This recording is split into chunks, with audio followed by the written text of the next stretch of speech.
Clave presenta El Mostrador en la Clave. La actualidad desde distintos puntos de vista. Un espacio para la discusión bien informada. El Mostrador en la Clave. Con el equipo de El Mostrador. Estamos ya con El Mostrador en la Clave, con nosotros Santiago Escobar y Mirko Macari. ¿Qué tal, muchachos? ¿Qué tal? Buenos días. ¿Cómo estuvo el finde? Corto. Corto con Fernando. Como alguien puso, creo que fue la Paola Escobar. La Paola Berlín. Ayer puso un Twitter que decía: inevitablemente se llega rápido el día domingo. Y eso es así. Puedes tener una vacaciones de, qué sé yo, 9 días, pero inevitablemente tarde o temprano llegas muy rápido al domingo. Pero una vez al mes debería haber un asueto de jueves a domingo. Sí, yo el otro día propuse... Y el resto de lunes a jueves. Yo propuse el otro día que se declararan los miércoles feriados. Así que, ¿te acuerdas de ese miércoles que hubo feriado? Yo te apuesto que hubo más productividad en esa semana. Que ya esperas ansiosamente el martes para salir el miércoles y te sabes que te queda poquito para salir el sábado. Por lo tanto, la gente trabaja con más ánimo, pero ya viene. Son puras cosas populistas que hacemos nosotros, ¿no? El populismo te tiene tomado. Populismo del malo. Populismo del transporte, porque yo no sé por qué la gente se mete a las carreteras.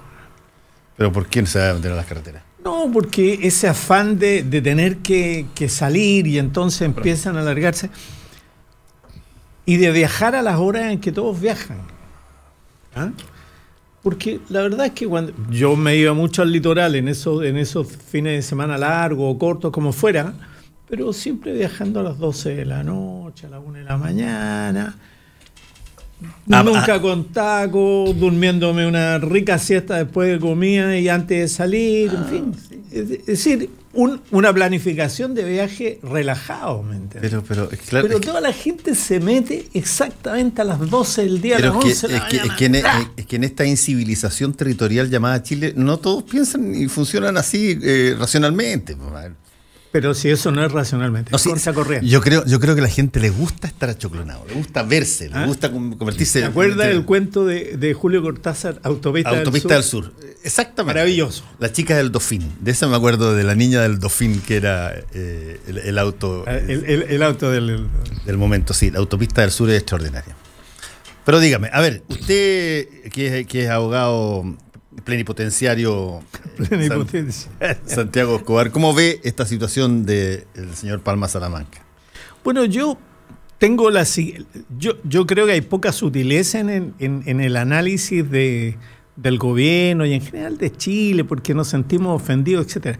Pero mira, nadie, absolutamente nadie, extradita a alguien a Uganda. Y entonces lo que la gente en Chile no se ha dado cuenta es que el daño de reputación institucional del país, ¿ya? No, esto no tiene que ver con la Corte Suprema, no, es el país.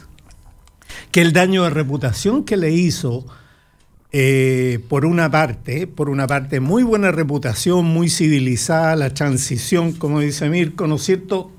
Arreglamos todo y dejamos al que dio el golpe de Estado, lo dejamos 8 años de comandante en jefe del ejército.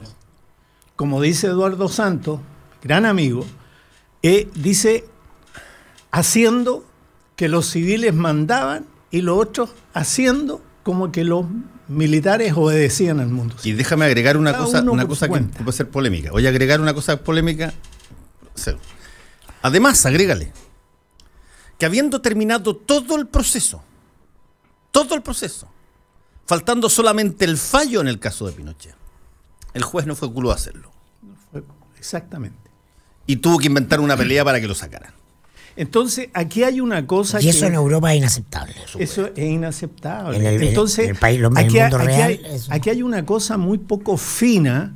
Yo diría de un país que se jacta mucho, donde se venden leyes en la calle, pero la reputación en materia jurídica y en juridicidad y en el funcionamiento de las instituciones es una cosa de larga data, es algo que necesita mucho tiempo y pruebas muy fuertes sobre todo cuando hay memorias traumáticas dentro de las sociedades que las han experimentado durante su historia reciente. Entonces, en el caso específico de Francia, la decisión no es diferente que la que pasa con Helmut Kohl, ¿ah? En Alemania. Los alemanes no extraditan a sus nacionales. La reacción del gobierno de Chile frente a uno y otro caso es como la del árbitro ayer en el partido de la Católica. Aquí, Fernando, que te gusta la Católica, cuando en el primer tiempo no dejó que se ejecutara un tiro libre de Antofagasta, y en el segundo tiempo, en el minuto final, alargó el tiempo para que la Católica hiciera el córner. Esto es lo mismo. Es exactamente lo mismo. O sea, en el caso específico, el ministro de Justicia no dijo ni pío sobre Colonia Dignidad, estando además implicado personalmente por su simpatía con Colonia Dignidad, cuando la justicia alemana le dijo, no, este no se va, este se queda aquí. No son los mismos delitos. Yo quiero recordar una cosa, o sea, yo no estoy de acuerdo, repudio lo que el asesinato político como un medio de expresión. Y el caso del senador Guzmán es odioso, como es odioso cualquier situación en esta materia. Pero internacionalmente, de acuerdo a lo que el Estado de Chile está experimentando, lo que respecto del caso de Guzmán, lo que experimentaron los detenidos, los familiares de los detenidos desaparecidos en Chile. Exactamente lo mismo, solamente que en niveles diferentes. No van a encontrar un país, ni Macri, ni nadie, que como país asuma el riesgo de avalar, de sancionar y hacer ejecutar una sentencia que fue pronunciada además en la época, tú lo dijiste en algún momento, que era el dictador, el hombre que hizo el golpe, el que se cambiaba los nombres, que tenía cuenta en el Banco Ríos, etcétera. Esa es la reputación que tenemos afuera. Y no lo van a hacer. Y entonces aquí hay un problema muy de fondo. No es como dice Sergio Muñoz ayer en el Mercurio en una carta diciendo aquí hay que dialogar, las partes tienen que dialogar. No, aquí hay un tema reputacional del país. Y tú lo acabas de decir, lo acabas de ver con Coloma. No le dan importancia a la existencia o no de un embajador. El embajador en Francia es un embajador político. Y no han encontrado un político de derecha, amigo del presidente, que quiera ir a ganar menos de lo que gana en los negocios que tiene en Chile. Entonces, somos para los franceses Uganda de Idi Amin, en reputación desde el punto de vista de las instituciones, y eso hay que enfrentarlo. ¿Cuántos embajadores faltan en el mundo hoy día? Muchos todavía, ¿no es cierto? ¿Y por qué? No es importante ser presidente, no es importante. Es muy importante, porque catetean, como tú decías, todos los días. Están todos los días en el vínculo que no es de Estado. No, yo fui y hablé con el presidente Macron de este tema. ¿Hablaron qué? Macron no se para frente al presidente de la Corte Suprema o a algún ministro francés a decirle nada, dijo, sobre este tema. Y menos un organismo autónomo como la OPRA, que es autónomo. Los franceses inventaron la República. La inventaron. Inventaron la República. Lo que aquí dice, oye, pero esto, ¿cómo tratan a los terroristas? Yo creo que esto es notable, esto es un notable exocet en la autoimagen que tienen las élites sobre la transición política, sobre el Estado de Derecho y la justicia en Chile. Es notable, porque justamente viene de Francia, que inventó la República. No viene de Corea del Norte, de Venezuela. ¿Y el derecho continental, Mirko? Por cierto, el derecho continental o derecho napoleónico, del cual somos tributarios. Sí. Sí, nosotros no somos del derecho anglosajón, somos del derecho más bien mal francés y español. O consuetudinario. Y entonces, claro, no solo esto tiene que ver, por cierto, con el crimen de Guzmán, es un asesinato político. Y los crímenes políticos y los criminales políticos son mirados a la luz de esa doble condición, crimen y político. Entonces las condiciones políticas están instaladas en las subjetividades a la hora de tener que ver esto, sobre todo porque se trata de una decisión del Estado francés que no es jurisdiccional, no tiene que ver con el derecho, tiene que ver con lo político. Y la percepción que hay en Francia y en Europa sobre Pinochet no es distinta que la que tienen de Hitler. Son los franceses todos, de centro, izquierda, derecha, que se unen para votar por Macron para que no gane Le Pen. Hay una conciencia acerca de los límites de la República y de lo que significan los fascismos. Y Pinochet es una imagen internacional muy potente, que está en el inconsciente europeo. No por nada, frente a la decisión de un tribunal, de un juez español, las cortes inglesas, las cortes de Sir Winston Churchill, de Lord Nelson, conceden la extradición de Pinochet. La conceden. Es una decisión final, administrativa, la que permite que no sea juzgado. Subsidiariamente, sobre la petición de extradición de España, había una petición de extradición tramitándose en Francia también, por si fallaba la española, para que lo recordemos, por los crímenes que cometió la dictadura contra ciudadanos franceses en Chile, que hasta hoy día no tienen respuesta. Entonces, cuando ciertos colegas, el coleguismo, leninismo bien pagado a Chile, nos dice, ya, pero el año 90 ya estábamos en democracia, 91, fue el crimen, ya estábamos en democracia, la justicia era independiente, la Corte Suprema del año 97, yo lo tuiteé ayer, está tuiteado un artículo de Manuel Delano, corresponsal en Chile, del año 97. El año 97 la Corte Suprema tenía 16 magistrados, todos habían sido designados por Pinochet, y les correspondía el año 97 designar a cuatro senadores designados del Congreso que venía. Entonces Chile es una república bananera en Europa. Todo lo anterior no obsta a que evidentemente no dais ninguna justificación de ningún tipo para un crimen político. Y Palma Salamanca es un criminal político, no es un héroe. Y podemos, a propósito para el rojerío que puede hacer Gárgara y está sacando la cosa para festejar, que a quienes menos hay que festejar son a quienes tomaron la decisión de combatir militarmente a la dictadura. Porque si la institucionalidad de la dictadura se perpetuó, si en algún momento se diluyó la posibilidad de una derrota de la dictadura por otro espacio que no fuera el de la y propia institucionalidad creada por Jaime Guzmán, fue cuando militarmente el régimen se hizo fuerte ante el fracaso del atentado del año 86. En ese minuto no hubo vuelta atrás. Para entonces no hay nada que celebrarle a los famosos combatientes. Cometieron un error político grave a la luz de los propios hechos, mirados con distancia y una cierta objetividad.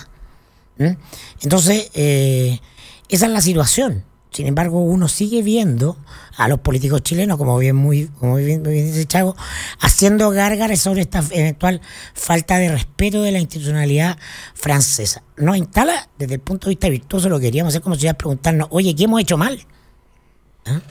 ¿Qué hemos hecho mal y en qué tenemos que mejorar para estar en el mismo estándar? Eso fue parte de la editorial que hice yo hoy día, que a mí me parece...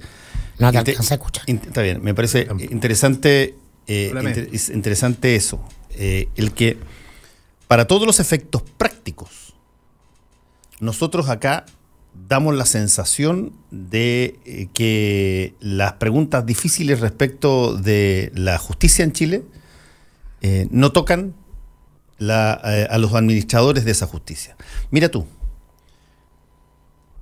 no solamente están todas estas cosas que tú señalas, Santiago, respecto a cómo ha sido tratado indistintamente el poder, la administración de justicia en la época de Pinochet y posterior, pero el ministro de Justicia llega al gobierno y lo primero que dice en una reunión es que todos los jueces son de izquierda y que de ahora en adelante se van a netear.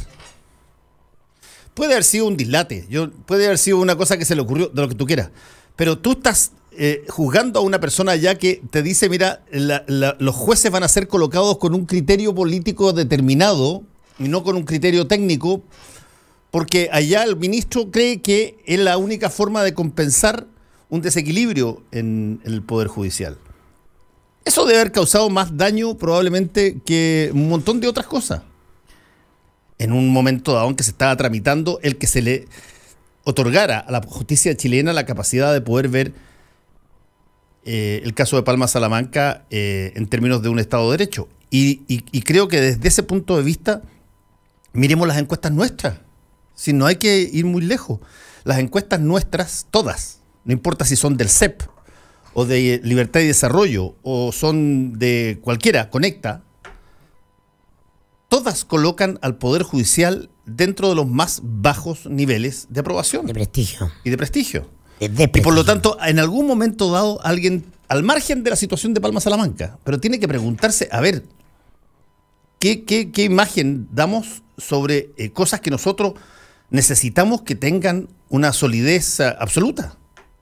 Pero mira, Fernando, la diferencia abismante que uno tiene entre la imagen de sí mismo y la que tiene el resto de uno, cuando esa diferencia es demasiado, se llama esquizofrenia. Sí, bueno, las élites chilenas sufren de esquizofrenia. Bueno, yo estoy totalmente de acuerdo. Mira, es que causa estupor, ¿no? Las declaraciones de Katz. Por eso decía, perdón, la disquisición, hacía referencia a la carta de Sergio Muñoz, ¿no? Sobre la necesidad de que las partes dialoguen antes de judicializar las causas. Lo decía en términos generales. Parece muy positivo que un ministro de la Corte Suprema se refiera a que las partes sean civilizadas entre ellas y traten de no judicializar todos sus temas, cualquiera que sean, civiles, penales, en fin, lo que sea. Pero el tema de una justicia es afirmarse exactamente en la certidumbre de que tú vas a tener respuesta, ¿ya? Desde el punto de vista del derecho, de la equidad, de la justicia, etc. Bueno, las declaraciones del senador Katz dice, de José Antonio Katz, las declaraciones sobre hay que tener una respuesta más contundente o más drástica, no me acuerdo cuál fue la palabra que usó. ¿Qué significa eso frente a Francia? Por la decisión. ¿Qué es lo que tiene que hacer Chile según el señor Katz? No quitarle la basura de la embajada. Sacarle la basura de la embajada. Ese es el tipo de sofisticación política que este país tiene. O sea, eso es lo que se pone encima de la mesa cuando la gente considera si las instituciones son autónomas, resuelven en propiedad. Lo hecho por la Corte Suprema, por el presidente de la Corte Suprema, ni siquiera tenía que decirlo, quédese callado. Pero ya que lo dijo bien. Nosotros no acatamos, no tenemos nada que hacer, somos un organismo, ¿no es cierto? Representamos una soberanía, es la de acá, y allá hay otra cosa. Ellos no juzgan. En la época que se juzgó a Palma Salamanca, además, hay que ver ese contexto. Sí. Hay un notable actual senador de la derecha que habló del contexto que vivía Chile y lo definió como poderes fácticos. Estoy hablando de Andrés Alamán. Andrés Alamán habló de que en la derecha, pero eso era extrapolable a Chile, operaban tres grandes poderes fácticos: los militares, los empresarios y el mercurio. Entonces lo dice Alamán. ¿Qué significa que hay poderes fácticos? Significa que el ámbito decisional no está en el aparato institucional, sino que hay un circuito por fuera y por sobre, donde se deciden las cosas y que ejercen un peso para que lo institucional resuelva. El poder está en otra parte. Eso significa poder fáctico. No hay nada más antidemocrático que lo fáctico. Justamente lo que hace la democracia republicana, inventada por los franceses modernamente, porque un auditor ahí decía, díganle amigo, que la república la inventaron los romanos. No, los la griegos. República, claro, bueno, la democracia la inventaron los griegos. Sí. La república es romana. Y los franceses la traen al tiempo moderno. Eso es lo que ocurre, la república arreglada. Pero bueno, entonces es Alamán el que habla de los poderes fácticos. Yo te dije, Fernando, que habían 16 miembros de la Suprema, todos nombrados por Pinochet. ¿Y cómo nombraba el régimen a los miembros de la Suprema? Por su nivel de obsecuencia con el mismo, ¿no? Habían en la Suprema, o subían a la Suprema, los jueces que más mano dura tenían, por ejemplo, con los opositores políticos. Los que llamaban a las protestas, los que habían logrado meter a la cárcel a Gabriel Valdea, periodistas como tú. Mientras más méritos hacía frente al régimen, más posibilidades tenía de subir a la Suprema. Esa era la Corte Suprema que había en ese tiempo. Entonces, se repite en muchos lugares comunes. 90, 91 ya estábamos en democracia. Con un facilismo, con una incapacidad de hacer ver los matices. Hubieron elecciones. Hubieron elecciones dentro de la institucionalidad que legó la dictadura. ¿Cómo se traga eso en Europa? No se traga, pues. Eso es inconcebible en Europa. Secularización de las instituciones se llama eso. Es la capacidad de entender, ¿no es cierto?, que de un día para otro no se pasa a estado de gracia, o sea, no se convierte. Nadie ha hecho el siguiente comentario, pero es verdad. O sea, parte del armazón de la Constitución del 80 fue lo que le permitió a Jaime Guzmán ser senador. Porque con la mitad de los votos de Lago. Con la mitad de los votos de Lago, acuérdense. ¿Cómo presentáis eso en Europa? Claro, sí, esa es la pregunta. Entonces, claro, era senador, bueno, nosotros habíamos aceptado la Constitución, las reglas del juego, todo lo que se quiera, ¿ya? Pero a esos hechos contextuales, además, hay que agregarle todo el resto, ¿me entiendes? Porque no pasas de estado de gracia porque eres senador. Pinochet, siendo senador, no había dejado de ser el dictador. Y siendo comandante en jefe del ejército durante 8 años de la transición política, no había dejado de ser el tipo que había mancillado absolutamente y que además hundió a este ejército que lo tenemos hoy día investigado por todas partes. Y yo diría que la ministra Rutherford debería ser un poquito más profunda, porque estoy seguro que los haitianos que se están devolviendo voluntariamente a Haití, pagaron un pasaje aéreo y ese negocio lo montaron las misiones que estaban allá. Debieran investigarse no solamente los pagos de viáticos, sino además todos los negocios. Yo tengo antecedentes de que le vendieron incluso a proveedores centroamericanos del Ejército de Chile a través de intermediarios aquí en Chile. Le vendieron, les robaron prácticamente sus pertenencias. Nombre, Ever Turra, ilimitada, proveedor del Ejército de Chile en República Dominicana. No entregó nunca los generadores que un proveedor dominicano le pasó para que los pusieran en cabo haitiano. Cosas como esas multiplicadas por 100. Todos los haitianos que llegaron acá se vinieron a pie, como esta cosa humanitaria que está pasando, que es un desastre humanitario terrible, lo de Centroamérica. No, esos tomaron un avión, hicieron un gasto. Y ese gasto fue organizado. Entonces, lo que hubo de organización para traerlo, ahora se muestra como una acción humanitaria para que se vayan de vuelta gratis. Pero ya el negocio lo hicieron. Hacían charter. Es como cuando trajeron a Pinochet, Fernando. Perdóname, pero en la falta de finura política en este país es muy grande. Lo decía a propósito Andreotti cuando le pregunta, le dice, ¿y qué falta? Manca fineza, decía. O sea, falta finura política. Traen a Pinochet y lo desembarcan a las 12 del día, con una tremenda faramalla a las 12 del día para que se levante de la silla. ¿Acaso no lo sabía José Miguel Insulza? ¿No se le ocurrió a José Miguel Insulza? ¿No es cierto? Lagos todavía no era presidente, no se le ocurrió que... Sabiendo que los militares piensan en todo, sabían lo que hacían. Pero por supuesto, estaba montado. Pero para los efectos prácticos, esto es lo que ven la gente de afuera de nosotros. Ese es el punto que para mí ese es el tema central, y lo planteé en la editorial.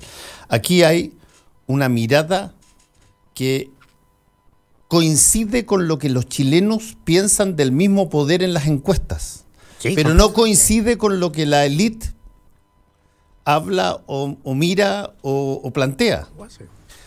Tú cuando tienes situaciones donde que aparentemente de repente se presentan como palmariamente... Es que la élite vive en Suiza. Bueno, palmariamente evidentes en el ámbito del financiamiento ilegal de la política, y donde tienes por primera vez la posibilidad de transversalmente dar una lección, transversalmente, para que nadie quede fuera, no se hace nada, prácticamente nada. Y por lo tanto tú dices, a ver, porque ¿cómo se explica eso? ¿Cómo tú lo explicas eso? ¿Lo explicas porque se le ocurrió al Servicio de Impuestos Internos que no tenía que mandar las querellas al Ministerio Público? Al Ministerio Público que, no sé, se despertaron los fiscales que estaban más en la punta de los temas un día de mala y decidieron renunciar para no seguir los casos. No, se percibe como que aquí la cosa se inicia y de repente se produce un desvío. Y eso es negación de justicia. En el caso particular de Palma Salamanca, que había sido juzgado, había sido condenado en Chile. Yo, como lo dije en la editorial, yo creo que él debiera ser juzgado en Chile. Sí. Y él debiera ser juzgado, pero por alguna razón uno de los tribunales uno de los estados con mayor reputación judicial que existe en el mundo considera que esa persona no va a ser bien juzgada no va a ser bien mirada por la justicia chilena si es que vuelve. Va a ser equivalente a no sé, a Saudi Arabia. Y eso es sorprendente que nadie se haga la pregunta ¿por qué razón pueden estar pensando una cosa así? Si los jueces, oye, viajan y por todas partes del mundo, hacen visitas, hacen congreso, están ahí, tienen oficina. Fernando, hay yo tengo un muy buen amigo, lo voy a mencionar porque creo que vale la pena leer lo que escribió en su blog. Porque está referido desde un punto de vista, se llama Fernando Tobí, y está referido a un juicio de un amigo, camarada de él, que está preso en Punta Peuco. Y que fue condenado habiendo sido era subteniente o teniente de la Armada, en fin, qué sé yo, y por un preso que, según él, entregó en una guardia y que después desapareció y nunca más apareció, y él está condenado. Y él hace la reflexión fina defendiendo a su amigo, diciendo, estos tribunales, termina su artículo diciendo Vive la France, dice, estos tribunales, por esto mismo que tú preguntas, esta razón, ¿no es cierto?, de haber actuado de una manera tan ambigua, tan arbitraria, o de seguir incluso haciéndolo de una manera tan discriminatoria como ocurre, por ejemplo, en el caso de la política, ¿no?, en que unos sí y otros no, que las cosas son todas prácticamente discrecionales, ¿no es cierto?, donde tú no notas una fortaleza y una generalidad como es la aplicación de la ley, y entonces dice, bueno, es razonable, ¿no es cierto?, que nos miren como nos están mirando. País bananero con clima frío. País bananero con clima frío. Hablaba de los negocios. Proceso de calentamiento global. Hablaba de los negocios del ejército, negocios que encabezaba el mismísimo Pinochet. Cuando fue detenido en Londres, andaba cobrando comisiones. La comisión del Royal Ordnance por un arma. Por el cohete rayo. Por el cohete rayo, un arma que ni el propio ejército se la quiso comprar, fíjate. Que eran como los órganos de Stalin, las categorías, armas de saturación, cohetería pura. O sea, eso lo inventaron los chinos hace 2000 años. Ahora, otra cosa que yo creo, lo conversamos ya, pero ojo. Las señales diplomáticas son mensajes. Son mensajes. Decir que no, porque el presidente habló una vez con Macron, está agotada la iniciativa diplomática en este caso, me parece prácticamente infantil. Chile no tiene embajador en Francia. Los embajadores, y yo uso ese verbo porque me parece pertinente, los embajadores tienen la misión en determinadas cosas que le interesa al Estado chileno de catetear al país allí donde están. Y joden, y advierten, y nada es sorpresa. Si es que los tipos hacen bien su pega. Y nosotros no tenemos embajador en Francia y a nadie parece importarle. Por una cosa, Fernando, que se elaboró desde el punto de vista teórico lo del soft power, ¿no? El poder blando. Aquel que no se basa en presencia militar, sino que se basa en un conjunto de habilidades que son de poder nacional, como por ejemplo programas sociales exitosos, programas ambientales, etcétera, que dan prestigio ¿Ah? Bueno, Chile no tiene conciencia de eso, siendo, como se autocalifica, de potencia mediana. El soft power es fundamental, ¿no es cierto?, para hacer incidentes, para ser escuchados, para que lo inviten, para que se siente, para que sus embajadores puedan hablar con diferentes organismos. No lo hace. Y a la primera de cambio se pliega hacia cualquier lugar o hacen cualquier tontera y se dan el lujo de decir que los embajadores no son tan importantes, que hay una embajada. Oye, si todos los países tienen embajada hoy día en la globalización y todos aspiran y todos pagan algún favor político, muchos pagan algún favor político en embajada, pero no tenemos embajada en Italia. No tenemos embajador en Francia. Son embajadores políticos de primer nivel. Tienen que serlo. Representan. Bueno, y en ese plano, en materia de relaciones internacionales, el soft power, lo acabamos de ver, juega un papel bien importante en todos los líos pequeños que tú tienes frente al multilateralismo judicial. ¿Ah? Esta cuestión de que tienes que ir a la Haya, tienes que ir Entonces de repente se dan cuenta y alguien decía por hoy día, nos faltó política comunicacional, como si esto se tratara en Francia en el caso de Palma Salamanca. Si no es eso, oye, el país no tiene yo quiero recordar solamente para que no se crea de que esto tiene solamente un lado.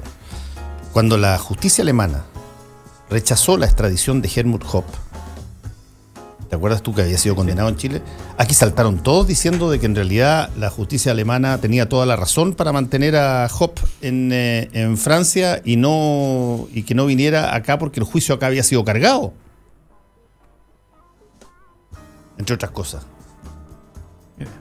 Así que, ojo, porque en el sistema judicial chileno es tan variopinto, sí, en esto que vais a encontrar ¿cuántas extradiciones ha pedido Francia a Chile?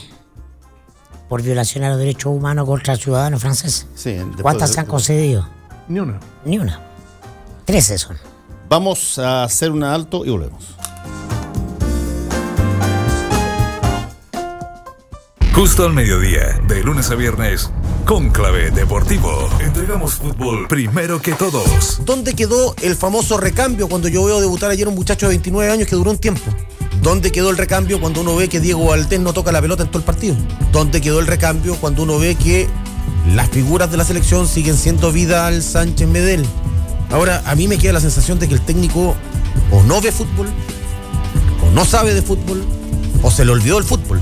Porque no sé en qué mente sana entra que Mauricio Isla puede jugar de puntero derecho 25 minutos en un partido. Chico Peñalillo, Pancho Aguiluz, Manegán, Chamagol González, Flaco Larra y Marcelo Muñoz te hablan de fútbol en Cónclave Deportivo. El sistema táctico a mí, yo creo que no tiene los jugadores para lo que quiere realizar. ¿Por qué? No tiene. Porque Chile jugó con el equipo prácticamente titular de Rueda. México B. A diferencia de México. Sí, yo lo dije al principio. Que México tenía prácticamente 8 jugadores afuera que van a ser titulares y que son jugadores que todavía por la edad le alcanzan. Cónclave Deportivo, de lunes a viernes, justo al mediodía, 92.9. Somos fútbol. Somos la clave. Hora clave. 9 de la mañana, 5 minutos. 92.9. Somos como tú. Somos la clave. Para hacer un buen negocio, necesita ser un gran anfitrión. Para organizar un seminario productivo, debe elegir el lugar correcto. Visite Hotel Los Nogales y compruebe que superaremos sus expectativas. 5 salones de hasta 300 personas con equipos audiovisuales, estacionamiento y Wi-Fi de alta calidad. Cotice en hotelnogales.cl o al 223-356958. A 2 cuadras del Metro Estación Los Leones. Hotel Nogales, Los Nogales 741 Providencia. Hay un agua para... Amor, ¿echaste a lavar la ropa? Y un agua para ti. Agua purificada Manantial. Aprovecha y solicita el servicio de agua purificada Manantial en tu casa. Ten una máquina que te entregue inmediatamente agua fría y caliente con 3 botellones de 20 litros todos los meses por solo 16.490 pesos. Para más información, entra a www.manantial.com. Manantial es vida.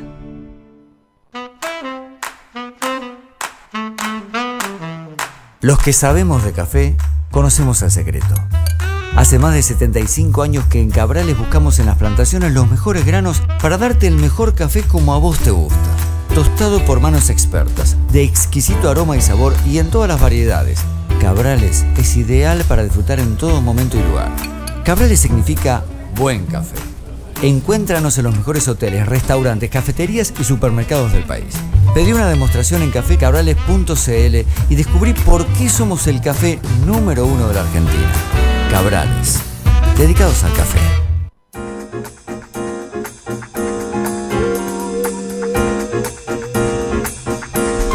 Estamos de vuelta con el mostrador en la clave. Bueno, tenemos hartos temas más que comentar. El presidente habló harto el fin de semana. Tuvo ayer entrevista en El Informante, estuvo antes conversando bastante, dio discursos con gente alrededor, habló de que los socialismos de América Latina del último tiempo habían sido un desastre, lo que yo supongo que los socialismos de América Latina de no tan último tiempo no habían sido tanto. Pero bueno, se refirió básicamente a Cuba, Maduro, Cristina Fernández con nombre y apellido. Lo que revela su ignorancia, porque meter a Cristina Fernández en esa bolsa de entender la historia política argentina. Sí, pero los peronistas tipo Cristina Fernández son más... peronismo. Sí, pero son más cercanos a la corriente más bien de izquierda que a la corriente de derecha. A pesar de que tienen fascistas dentro del peronismo, había, ¿te acuerdas? Un movimiento... La triple A fascistoide muy fuerte. Porque tú tienes razón, abarcaba de todo y Juan Domingo Perón era general. Tiene que conocer el sistema clientelar argentino y lo que es el peronismo y es otra cosa, no puedes meterlo en la misma bolsa que Maduro. Pero si es que tuvieras que ubicarlo ideológicamente, la Cristina Fernández de Kirchner es más de izquierda que una persona de derecha. Básicamente que forza una estructura de alianza ahí, sin duda, pero no es... No sé, mira, yo la verdad es que creo que... estamos frente a una izquierda tonta. ¿No? Hay una izquierda tonta en este continente, ¿no? Porque es incapaz de avanzar, de mirar un poco la sociedad con fuera de los textos, fuera de los manuales, más en la realidad. Lo que hace estable a las democracias es, en primer lugar, las clases medias convencida de que las instituciones funcionan. Y las clases medias, la democracia es mesocrática y fundamentalmente mesocrática en los países plurales, aquellos que tienen de alguna manera no polarizaciones sino pluralidad. Y lo que hace la izquierda en este país es jugar a las interlocuciones de élite y no a las interlocuciones sociales.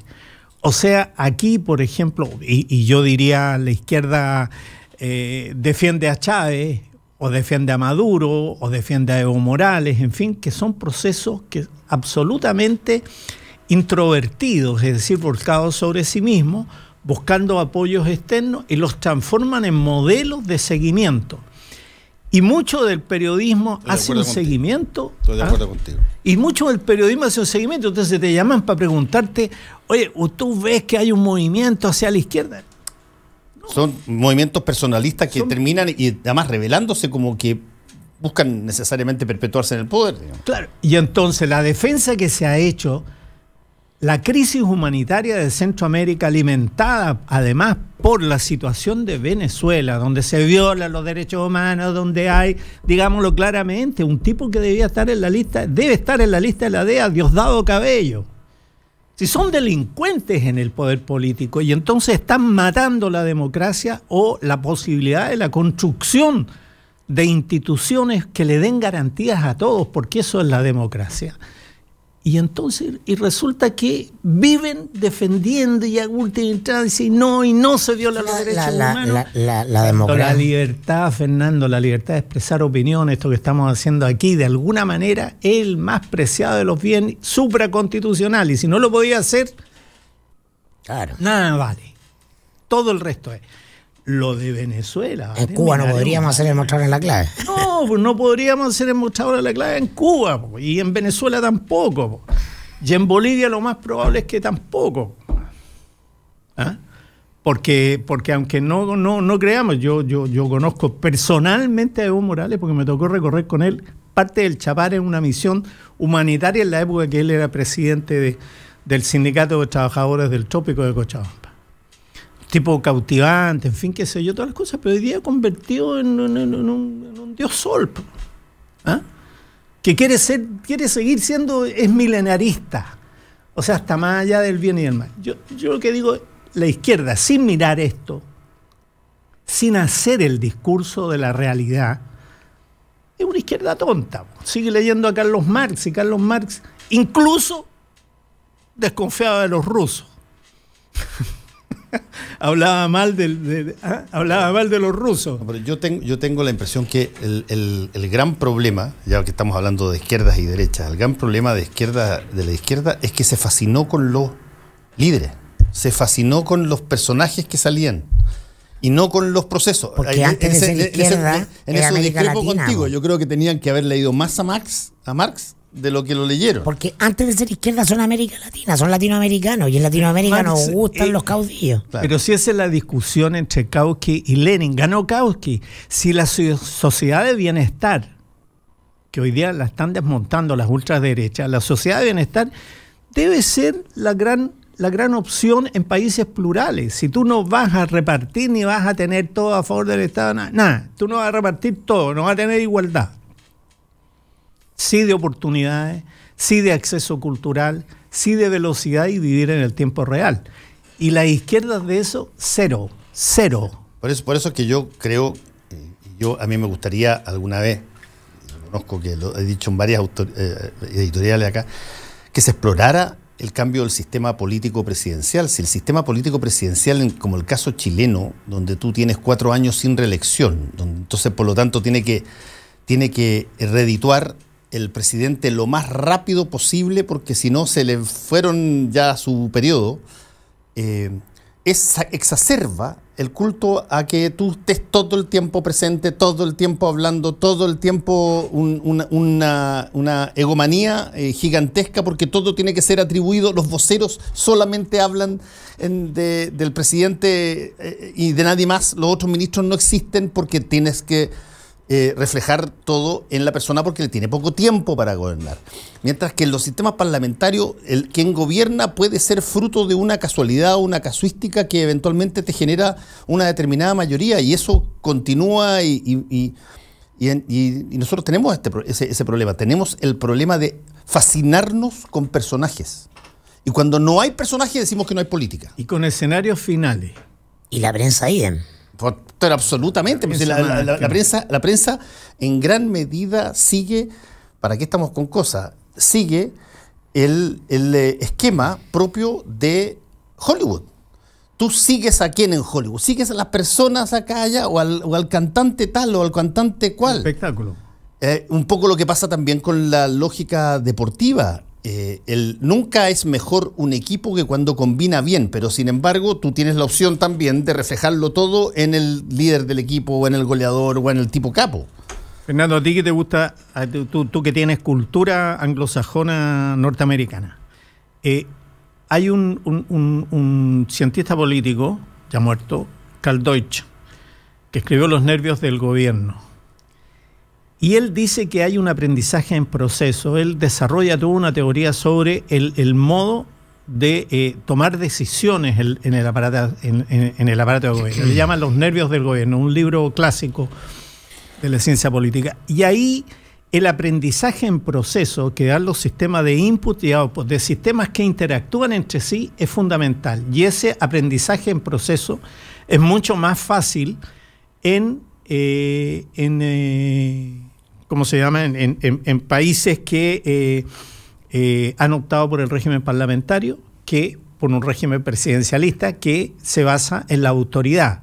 Entonces, lo norteamericano tiene ese equilibrio, ese check and balance, que permite que el sistema aprenda en proceso. Entonces uno dice, ¿por qué elecciones tan cortas? Cada 2, a mitad de periodo, ¿no es cierto?, se renueva toda la Cámara de Diputados. Pero forma parte de los sistemas de consulta, la presentación de los candidatos a la Corte Suprema, etcétera. Este aprendizaje en proceso en Chile no se da. No hay arenas políticas. Fíjate que tenemos momificado un Congreso. Entonces decimos, hay sequía legislativa, hay frenesí legislativo. ¿Ah? Siempre es bipolar, o sea, no hay posibilidad de aprender. Tenemos aula segura en el Senado y no tenemos aula segura en el Parlamento, en la Cámara. Sí. Y así sucesivamente.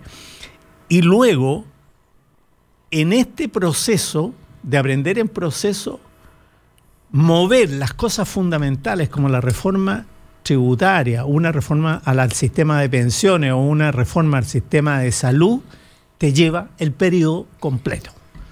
Y si le metí aula segura, te va a llevar el periodo completo. Prácticamente te va a llevar el periodo completo. Y se le acabó la agenda y además tienen los mapuches más. Y entonces aquí hay una asincronía y eso está exacerbado por esto que tú señalas como que estamos cautivados por el líder.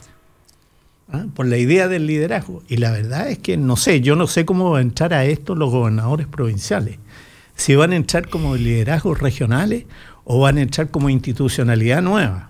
Yo creo que es muy difícil. Nadie les quiere dar atribuciones, van a seguir siguiendo. Es que lo que pasa es que bueno, el contexto, porque estamos hablando de América Latina, estas son sociedades muy jóvenes, son países que tienen recién 200 años.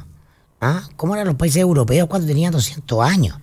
Entonces, la historia en la vida de las personas, en la biografía de las personas, en la biografía de la familia o de las sociedades, sí es muy decisiva, ¿no? En la construcción de memoria, ¿no? De ADN, de costumbres. Entonces, acá es muy breve, estamos frente a sociedades muy adolescentes, entonces por eso estamos en la fijación todavía en esta figura salvífica, ya sea de izquierda, de derecha, centro, con olas que avanzan y retroceden, pero en general estamos naciendo como cultura y como sociedad en los países latinoamericanos. Entonces cuando decimos, oye, mira cómo nos ven los europeos respecto del tema institucional, de desarrollo institucional, de garantía de la justicia, bueno, tiene que ver con eso, ¿no? Ellos a punta de sufrimiento han llegado a un estado de desarrollo respecto de lo que son las instituciones modernas y son referentes en eso porque tienen historia. Nosotros apenas estamos empezando en un albor esta mixtura entre desde la colonia en adelante a construir algo y estamos viendo una síntesis. Tenemos la atención, la pulsión del adolescente a estar probándonos permanentemente, dependemos mucho de la imagen externa de lo que dicen de nosotros, entonces no hemos construido un sustrato de maduración, que además que nos permita integrar nuestra historia precolombina. Mirko, Tampoco, pero eso es muy de fondo, pero lo único que yo le agregaría es que lo que significa el cibermundo hoy día es que vivimos en una hora, en un momento sincronizado en el cual no hay sucesión lineal temporal, de alguna manera, por decirlo de alguna manera, ¿no? Y por lo tanto tú estás obligado a avanzar todos los días un poquito y todos los días intercambiar crecer en el proceso o enmendar en los procesos, ¿ya? Aprender en el proceso, tomando decisiones, tomando errores, corrigiendo, etcétera. Es lo que tenemos que empezar a vivir, porque de alguna manera lo que tenemos es un mundo sincronizado y entonces no hay tiempo para sentarse a aprender. Sí. La revolución en aula, la revolución de las comunicaciones, la revolución de las decisiones y el tiempo acotado, si ese es el drama del momento, el tiempo acotado, no tienes tiempo. Se te agota el tiempo porque está muy sincronizado, ¿sí? Vive sincronizado. A propósito de figura... A propósito de figura salvífica o emblemática, Bolsonaro nombra a Moro de ministro de Justicia. Impresentable. ¿Qué mayor apelación al tema del peso del nombre? De lo hollywoodense. Sí. Pero resulta impresentable. Al borde de la impudicia, porque para qué estamos con cosas. Esa cuestión. Sí, yo lo planteé el otro día. Si esto hubiese sido al revés, si hubiese ganado Lula, te pongo un ejemplo, y hubiese nombrado ministro de Justicia al juez que lo exoneró, eso sería un escándalo absolutamente patagüino. Pero es que lo que pasa, a mí me parece que es muy latinoamericano, es pintoresco, es García Marquiano. Pero es García Marquiano. Es lo que somos, o sea, no somos otra cosa. Por eso nos miran como... Exacto, por eso somos países bananeros, en el caso nuestro con clima frío. Bueno, por eso desconfían de la justicia. Por supuesto. O sea... La contribución de Moro a la desconfianza en la justicia El problema no es Bolsonaro, porque Bolsonaro gana con la nominación. Ahora, para él está bien. Pero Moro pierde. Moro pierde todo lo que tenía de prestigio. No gana ni Moro ni Bolsonaro. No, Bolsonaro gana. Bolsonaro, porque los políticos en América Latina viven en cortos plazos. Bueno, Bolsonaro se gana el titular y gana. Se gana el titular. Además que, perdóname. Logra que estemos conversando de su jugada política. Mañana va a tener tremendo problema si Moro decide meterle preso a Temer o a Chavo, pero Bolsonaro nombra a Moro, no nombra a un milico, por ejemplo, que era algo esperable. Déjame plantearte una cosa que quizá merece ser vista también. Todo el énfasis del nombramiento de Moro está básicamente en interpretar que aquí puede haber una suerte de pago de servicio por haber quitado de la carrera al único que le podía ganar a Bolsonaro, que se llamaba Lula. Pero ojo, hay un spin-off también, hay un rebote de esto.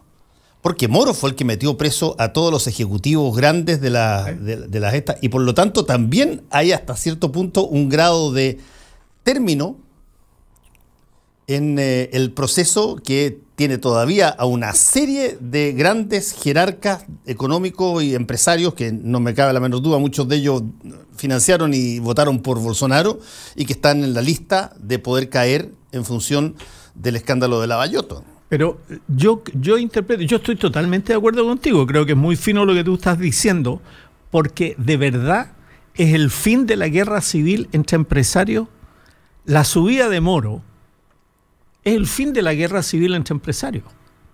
Esto que acabas de decir yo creo que es de fondo, está incluso más allá de la imagen de la primera página de Moro, y de la impudicia, porque un tipo no puede declarar 9 meses antes que está fuera de la política y después sentirse halagado y a los pocos meses, o sea, mira, le echó un condimento de más a la sopa. Esa es la verdad del asunto.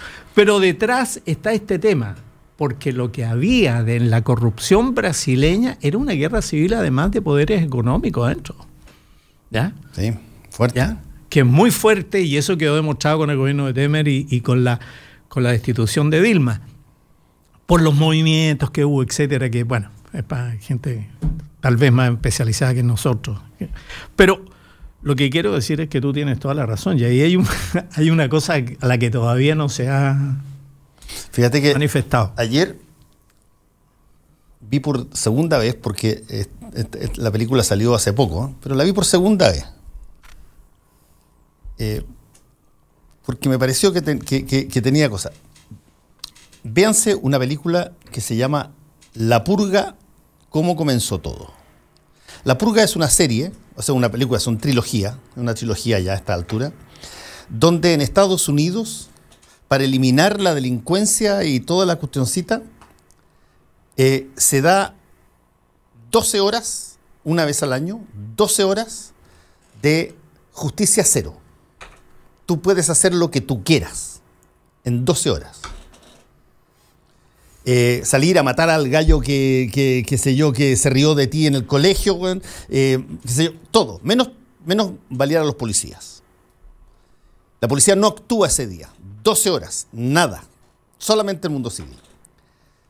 ¿Qué pasa en términos prácticos en la purga de cine? En términos básicos, en la purga lo que pasa es que los ricos tienen protecciones de casas maravillosas, fantásticas, contratan guardia, cierran las casas durante 12 horas, no entra nadie, y por lo tanto, los que se matan entre sí, básicamente la purga es un gran mecanismo para que se elimine la gente pobre y vulnerable entre ellas. Darwinismo social. Claro, un darwinismo social absolutamente parejo. Y después de las 12 horas, todo vuelve a la situación normal. Uno es espiado de toda esta cuestioncita, ya no están los enemigos de antes y vuelve todo a funcionar tal cual. Yo dije, fíjate, ¿qué grado de adhesión tendría en un Brasil de Bolsonaro o en uno de Cast una purga? Yo creo que tendría, pero colas de gente que estaría dispuesto a hacerlo. Arrasaría. Cuando tú encrespas la situación política a un punto donde ya tú dices, ¿sabes qué, Juan? No creo en la institucionalidad, lo que creo es que mis problemas no se tienen que dialogar, se tienen que eliminar físicamente. Aparecen los populismos hoy día, que son todos buenos ya, de izquierda a derecha, aparecen los populismos a ofrecer purgas. Y de alguna manera hay que tener cuidado con eso, porque el mayor riesgo que tiene Bolsonaro es que un país grande, lo puede hacer también Estados Unidos, pero Estados Unidos tiene una institucionalidad de check and balance mucho más potente que Brasil. Pero falta que alguien siente el precedente de que está en tus manos ejercer la justicia, porque tú al final eres la persona que más sabe quién te agredió. Y esto de armar a la gente se mira como, oye, estos van a enfrentar con las armas solamente a aquellos que intenten robarles la casa, y al final van a enfrentar con las armas al tipo que lo engañó con la señora, al gallo que qué sé yo, el hijo, qué sé yo, de alguna manera humilló a su hijo, en fin, al tipo que te cobró de más en el almacén, en fin. Toda una cosa extrapolada, extrema, que hoy día no parece nada, pero me parece que hay un debilitamiento de la institucionalidad, porque la institucionalidad se ha dejado corromper. Bueno, yo creo que ahí tú diste en un punto que es muy importante para veanla, porque volver. Hay que verla, ¿no? Me parece fascinante el argumento, además. Y parte por la última, que la última es teóricamente la primera, cómo se nace porque ahí está la creación intelectual del sistema, del mecanismo de la purga. Mecanismo. Pero mira, el que le gusta a Mirko, y a ti también te gusta, el Padrino. O sea, sí. Hay un momento en que la reorganización de los poderes obliga a enfriar el piso. Y la única manera de enfriar el piso es enfriarlo no con agua, sino con sangre. Entonces... Claro, lo dice Clemenza. Estas guerras son necesarias cada cierto tiempo. Cada cierto tiempo. Y de ahí partimos de nuevo otro ciclo de paz. Y parte el ciclo, ¿no?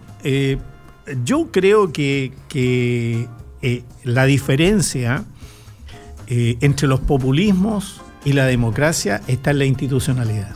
Las instituciones son bienes públicos iguales para todos cuando funcionan de una manera correcta y con una fuerte cultura de servicio público interna, ¿no?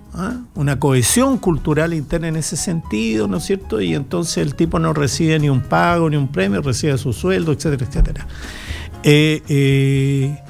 Versus esto otro, en que las instituciones son organismos usados discrecionalmente.